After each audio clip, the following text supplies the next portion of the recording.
Bem-vindos à Rede São Paulo Saudável e mais um programa Saúde em Questão. Um programa feito por vocês, para vocês, nossos colaboradores e trabalhadores da saúde.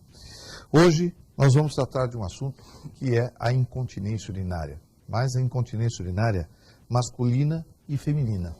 E para isso nós estamos aqui com o Dr. Luiz Gustavo Morato de Toledo, que é chefe do Serviço de Uroginecologia do Hospital Municipal e Maternidade Escola, Dr. Mário de Moraes Altenfelder Silva, Vila Nova Cachoeirinha. Bom, incontinência urinária, ela é uma condição que afeta dramaticamente a qualidade de vida, compromete o bem-estar psicológico, físico. Então, Luiz, eu acho que é importante a gente falar, é uma doença, mas é uma doença que traz uma repercussão social e de aspecto psicológico extremamente importante. O que a gente sente, né, nós que trabalhamos, militamos nessa área, é que as pessoas escondem muitas vezes isso. Isso traz um comprometimento. Então, explica um pouquinho para quem está nos assistindo, primeiro, dando as boas-vindas para você, como sempre, você já está se tornando um habitué e é o mais gostoso, fica mais fácil para a gente trabalhar. Mas eu quero que você explique para quem está nos assistindo a incontinência urinária. O que é, afinal, a incontinência urinária? Bom, Paulo, primeiro agradeço novamente o convite, me sinto muito à vontade aqui com você e parabenizo você e sua equipe pelo programa brilhante, uma qualidade de informação importante para os colaboradores da Prefeitura. A incontinência urinária, ela é um sintoma, não é uma doença específica, ela é um sintoma comum a várias situações que pode até não ser patológico. Por exemplo, a criança ela faz xixi na cama até os 3 anos, 2 anos e meio, e depois a gente aprende a controlar a micção. É um problema que pode estar relacionado ao trato urinário ou não. Por exemplo, pessoas com demência, Alzheimer, eles fazem o xixi na calça porque não sabem que tem que ir ao banheiro, não é um problema no trato urinário. Então, é um sintoma comum a várias situações. E, em geral, em relação principalmente à mulher, realmente elas, principalmente as gerações anteriores, acabam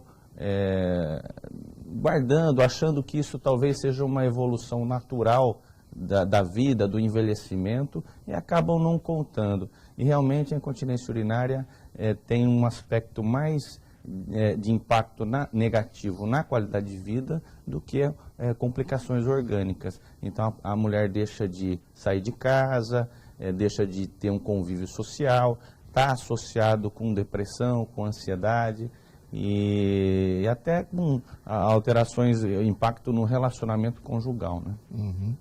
E aí, como é que a gente pode explicar na questão anatômica? Porque a incontinência urinária feminina, ela é bastante conhecida, né? Existem, pelo menos, principalmente para quem é ginecologista, trabalha isso no dia a dia.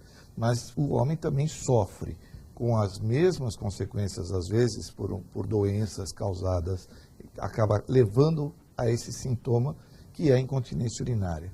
Então, explica um pouquinho, olhando aqui, nós estamos aqui com o quadro da anatomia, as diferenças entre a incontinência urinária masculina e feminina. A incontinência urinária feminina, Paulo, ela tem, na grande maioria das vezes, ela é primária, ou seja, não tem nenhum fator anatômico, uma intervenção que desencadeou a incontinência. E o homem, a maioria das vezes, né, quase que sempre, a incontinência urinária é secundária a algum outro problema. Em geral, está, na maioria das vezes, associada à próstata. Então, na mulher, você veja que a uretra feminina ela é curta, né, e ela não tem uma musculatura evidente como tem a uretra masculina. Então, o homem tem a próstata, tem um esfíncter, que é o músculo que circunda a uretra bem definido, e a mulher não tem isso, né? Além da uretra, passa pelo assoalho pélvico feminino a vagina, então isso também enfraquece a musculatura. Então a mulher pode perder urina pela uretra, e aí, ou pela vagina.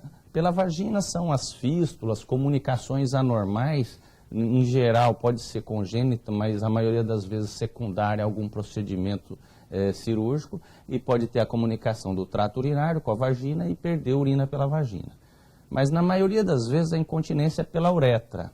E aí nós caímos em duas situações, dois problemas comuns na mulher que causam incontinência urinária. Um é um problema uretral, que é a fraqueza na musculatura, que a gente chama de esfíncter, e esse esfíncter não fecha durante um aumento na pressão abdominal. Então a mulher perde urina sem vontade de urinar, com a bexiga não cheia, ou seja, a bexiga mesmo que vazia, quando ela tosse ou espirra. Isso é um problema uretral.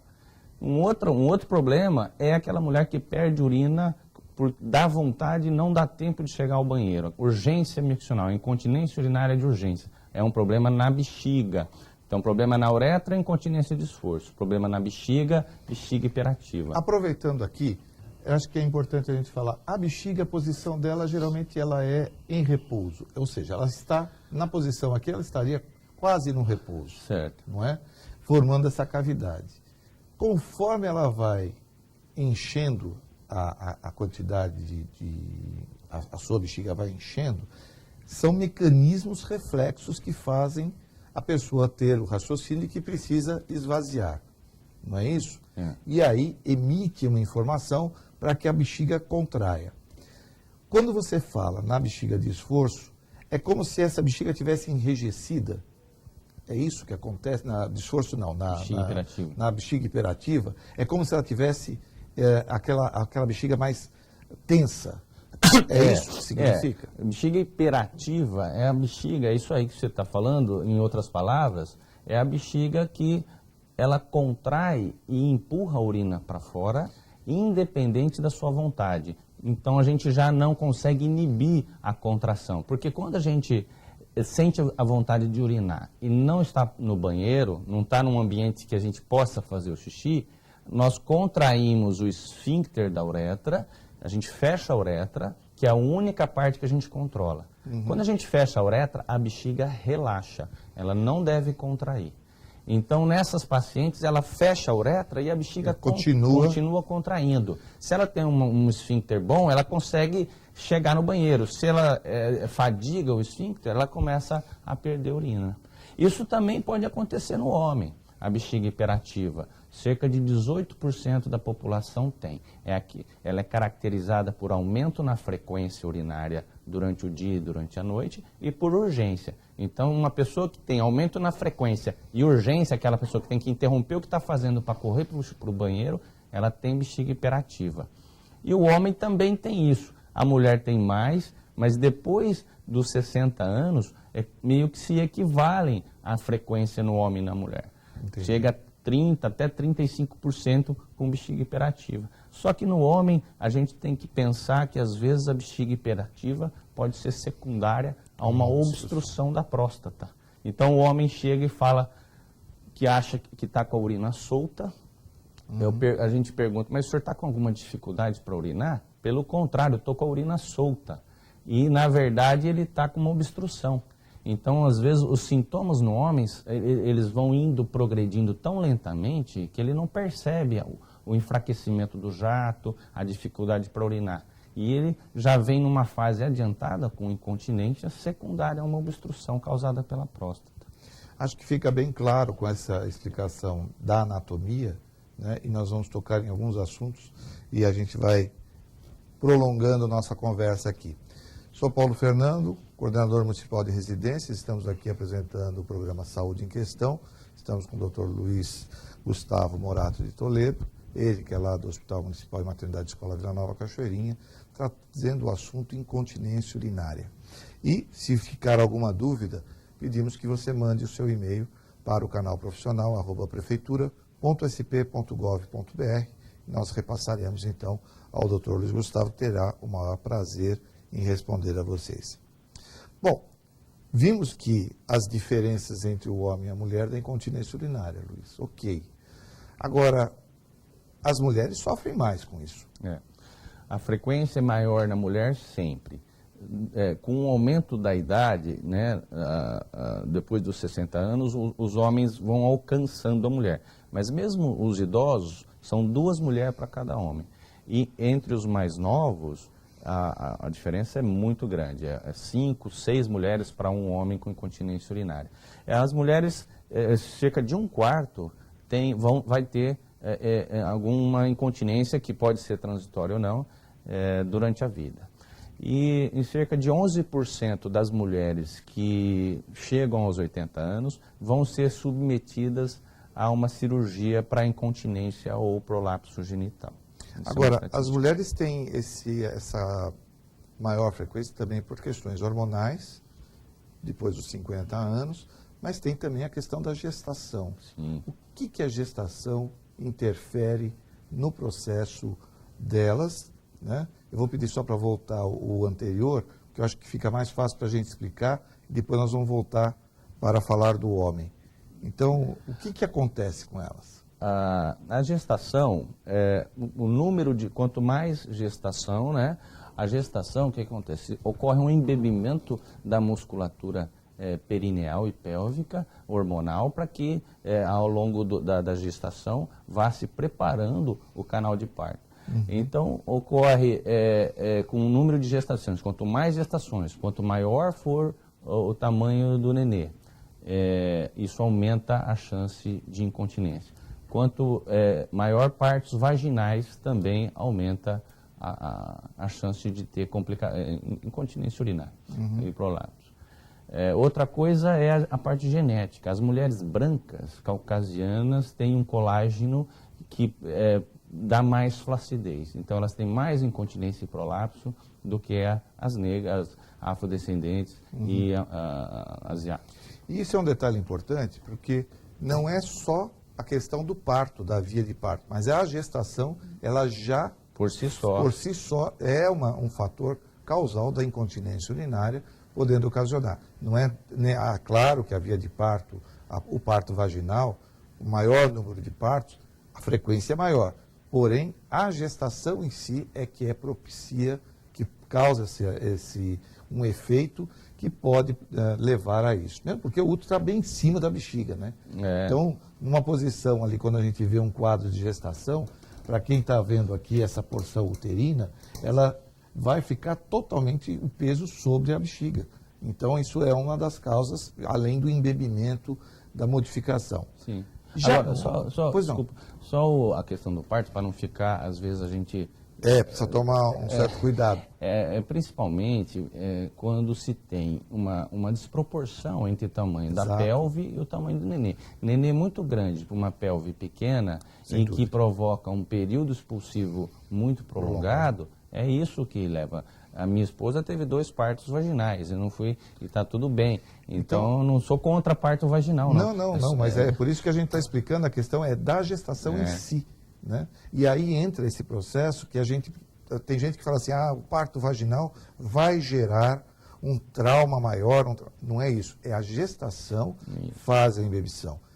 Obviamente, sempre o cuidado do atendimento, o segmento, as condutas adequadas na técnica de atendimento a uma gestante é o que faz o parto, que é a via natural do nascimento.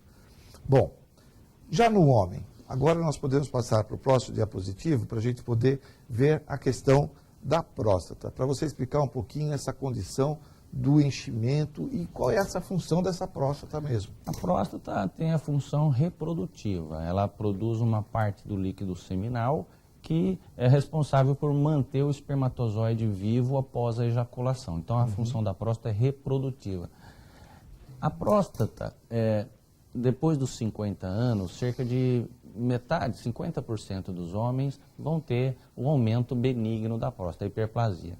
E uma parte desses homens, esse crescimento vai ser tão significante que vai começar a obstruir a uretra e dificultar o esvaziamento da bexiga. Com isso, a bexiga vai fazendo cada vez mais força para empurrar a urina para fora. E aí ela vai ficando mais espessa, vai sobrando urina lá dentro, vai surgindo divertículos, infecção, cálculo, e a bexiga pode chegar ao ponto dela ficar tão espessa que ela vai perdendo o controle neurológico. O homem começa a não controlar a bexiga e aí surge aquela situação que nós falamos da bexiga hiperativa secundária a uma obstrução prostática. E aí o homem fica com a urina solta. Não dá tempo de ir ao banheiro, não esvazia também, mas é uma bexiga, uma urina solta secundária a uma obstrução. Então isso chama incontinência paradoxal ou de transbordamento, né? Isso é mais comum no homem, em mulher isso é muito raro. Quando se opera a próstata, principalmente no câncer de próstata, em que se remove a próstata toda, pode haver algum grau de lesão do esfíncter da uretra. E aí o homem tem aí, depois da prostatectomia radical, que vão precisar de algum tratamento para incontinência urinária, 5%. 5 a 10% dos homens vão precisar de um tratamento para incontinência urinária. A gente pode dizer que o esfíncter é como se tivesse um elástico em volta do canudinho ali para apertar, e isso é mantido por um reflexo nervoso, é isso? O esfíncter é isso mesmo, é um músculo quase que circular, meio que em ferradura, e é a parte que nós controlamos. Tem a parte que é involuntária e tem a parte que nós controlamos. E é através dele que nós controlamos todo o resto. Imagine que a bexiga, Paulo, tem a mesma inervação do coração. E a gente controla ela através do esfíncter. Contraindo o esfíncter, ela relaxa. Se você quer urinar para fazer um exame de urina e está sem vontade, você vai lá, relaxa o esfíncter, ela contrai e o xixi sai. Então a bexiga é o único órgão que a gente tem um controle fino e de inervação puramente involuntária, autonômica. Existe alguma forma, por exemplo, algumas mulheres reclamam às vezes que a criança continua com uma enurese noturna, com a perda de urina no período noturno. Tem como melhorar o cuidado com essas crianças? Vocês, na área da urologia, tem alguma coisa que vocês podem auxiliar para adiantar ou para colocar ela no tempo correto, vamos dizer assim, para controlar essa urina? É importante frisar que 99% dos casos de enurese noturna na infância são autolimitados. É um retardo no amadurecimento neurológico. Essas crianças que não têm sintomas durante o dia, que só têm enurese noturna, 100% vão melhorar até a puberdade. Só que isso pode melhorar com 5, com 7, com 12 anos. É lógico que isso traz um impacto familiar, social, mas é importante deixar isso bem claro, porque ainda a gente vê pais sendo agressivos com a criança, com a ideia de que isso isso que vai resolver. Que vai resolver, que é preguiça da criança e tal. E não é. Tem dois problemas. À noite, nós produzimos um hormônio que chama antidiurético, que diminui a produção de urina noturna. Então, nós produzimos um volume menor de urina à noite. E o segundo, que quando a nossa bexiga enche, ela faz a gente acordar. Então, as crianças com enurese noturna, elas não aumentam o hormônio à noite, então elas continuam produzindo o mesmo volume de urina que produzem durante o dia, e também por imaturidade neurológica, elas não acordam quando a bexiga enche. Então, existe esse hormônio para repor, existe medicação, existe alarmes que a criança dorme em cima de um tapetinho, põe por baixo do lençol, a hora que o xixi sai, toca o alarme ou vibra e ela acorda, e aí com o tempo isso vai induzindo a ela a acordar antes do alarme tocar, ou seja, antes dela fazer o xixi. Então existem essas medidas educativas. Existe o remédio, o hormônio, que pode ser dado até quando a criança vai dormir fora de casa, ou se quiser pode dar também continuamente. Existem medicações e esperar o amadurecimento e a resolução natural do problema. E agora, existe alguma coisa que a gente acabe prejudicando, né? Então, aquelas mulheres que se recusam a ir em qualquer lugar e que gostam de ficar com a bexiga cheia por mais tempo. Os homens também. Isso é prejuízo? Quer dizer, isso faz com que ficar segurando a urina para não ir em determinado momento, né? Dá aquele primeiro aviso, você fala, não, vou aguentar mais um pouco, porque eu estou chegando em casa. Existe alguma relação nesta questão? Olha, A bexiga dá nós temos 3 avisos. O primeiro aviso a gente consegue postergar e até esquece. O segundo também com uma certa dificuldade. E o terceiro a gente não esquece mais. É quando a bexiga está realmente cheia. Mesmo que você vá fazer outra coisa, você não consegue esquecer que sua bexiga está ali. Você postergar por um período, isso é muito relativo, um período curto, até você encontrar um ambiente, isso tudo bem. Agora, você postergar ao ponto de depois ter dificuldade para urinar, porque quando a bexiga enche demais, estica demais, ela perde força. Isso acontece às vezes com o pessoal que vai fazer ultrassom de vias urinárias. Enche tanto a bexiga que não consegue urinar. Isso faz mal, sem dúvida. Isso não deve ser feito, né? E às vezes pessoas que tomam remédio para dormir, por exemplo, acordam e com essa dificuldade para urinar, porque esticou demais. Ou bebida alcoólica também.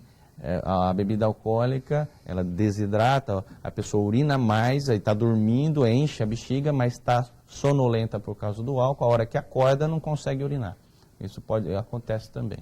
Isso não é legal. Os principais sintomas para quem está nos assistindo também, poder orientar com as pessoas, com o seu convívio, mas assim, para que fiquem alerta, quais são os sintomas iniciais de uma incontinência urinária? Olha, na mulher, são a incontinência de esforço é aquela mulher que perde com um espirro, uma gargalhada, ou hoje as mulheres que fazem academia, que vão no jumping lá, às vezes spinning, tem né? Bicicleta. Tem mulher que só perde na academia, ou na corrida de 10 km, 15 km. Esses são os sintomas iniciais, porque a mulher está acostumada a trabalhar a musculatura abdominal, pernas, braços, e não o períneo. Então, uma coisa importante hoje, Paula, é fazer atividade para o períneo também, reforçar o períneo, até para toda mulher e para as mulheres que vão ficar grávidas, para o parto. Tem exercícios de relaxamento e contração perineal que auxiliam. É uma musculatura que ficou meio esquecida. Porque no passado as índias lavavam a sua roupa no rio agachadas. Era a forma que tinha e que mantinha uma sustentação e uma musculatura saudável. Com o advento das poltronas, ficamos um pouco mais relaxados. Agora é importante você falar, existe fisioterapia, existem elementos hoje que podem auxiliar na educação física postural e inclusive na fisioterapia como tratamento. Exatamente. Nós temos lá no nosso serviço, na Cachoeirinha, um serviço de fisioterapia uroginecológica excelente, com toda a infraestrutura. Tem os exercícios que podem ser feitos em grupos, os exercícios que são feitos individualmente e equipamentos para eletroestimulação, cones vaginais, que são os pezinhos que a mulher coloca para fazer os exercícios. Então, realmente, é interessante a mulher aprender isso para a vida toda. Isso previne as complicações da gestação e diminui a chance dela ter incontinência urinária amanhã.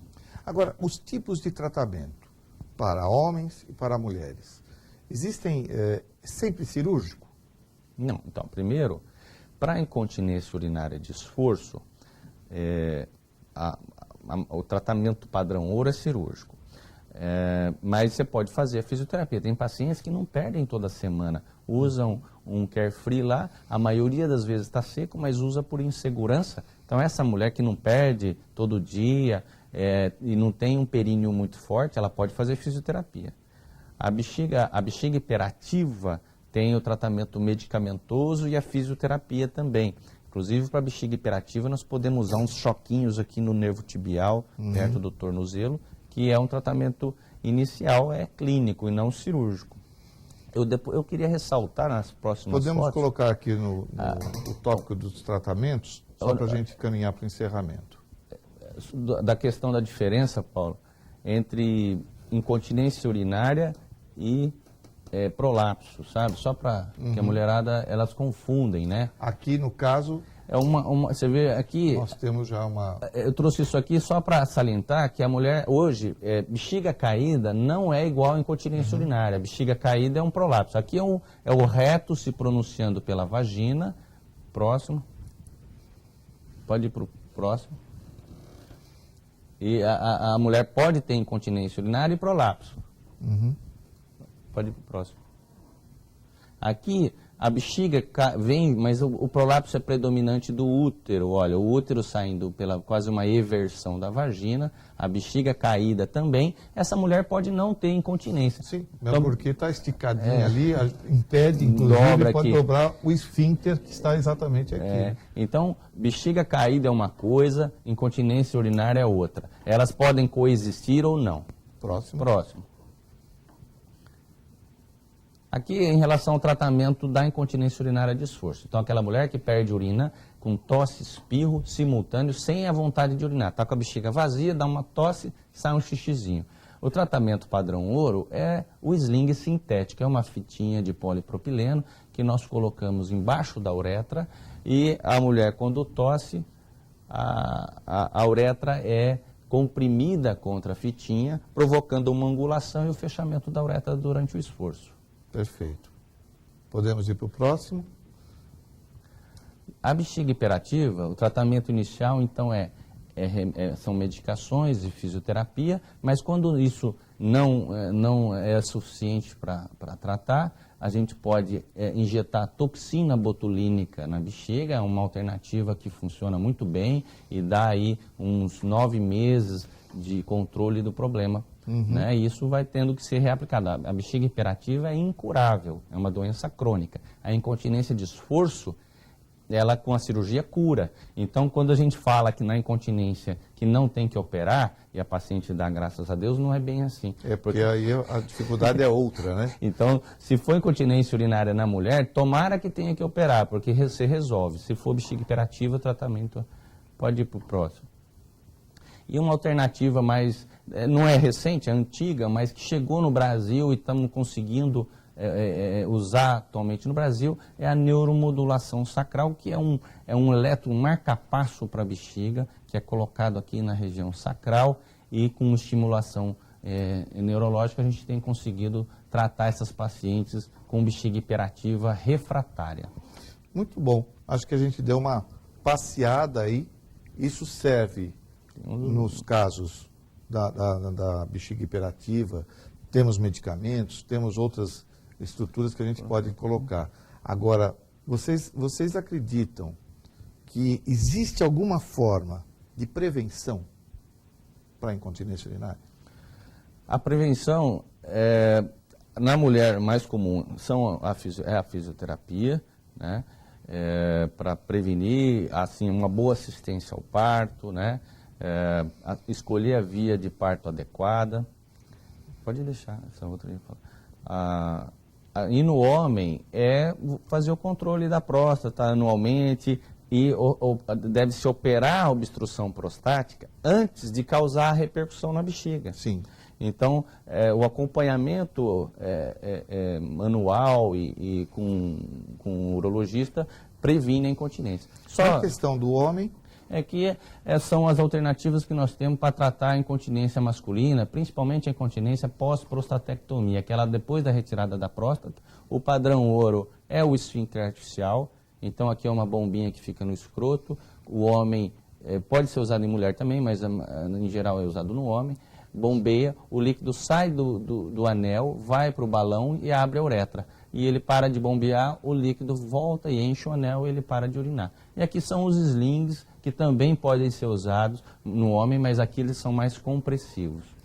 Então, passeamos aí pelos tratamentos, pelos diagnósticos da incontinência urinária. Creio que a gente conseguiu dar um panorama disso. Claro, nós não temos a pretensão de responder todas as dúvidas que possam estar aí levando vocês, mas o que a gente quer é provocar este pensamento, né, de que nós temos condições de melhorar a qualidade de vida de milhões de mulheres, de homens, mas mulheres que se retraem, que sofrem psicologicamente às vezes e sequer relatam isso ao profissional que está atendendo. Muitas vezes a gente precisa buscar ativamente essa resposta.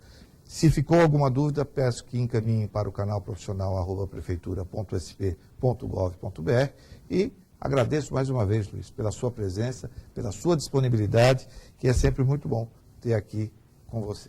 Paulo, só para encerrar, eu quero deixar a informação assim, de que a incontinência urinária é tanto feminina quanto masculina, ela é sempre tratável, mas cada caso é um caso. Não é porque o seu amigo, a sua amiga fez um determinado tratamento e deu certo que você tem que fazer a mesma coisa. Nós temos que primeiro fazer o diagnóstico e as opções de tratamento individualizado. E eu agradeço mais uma vez, é um prazer estar aqui com você e estou à disposição. Muito bom, muito obrigado e até o próximo programa.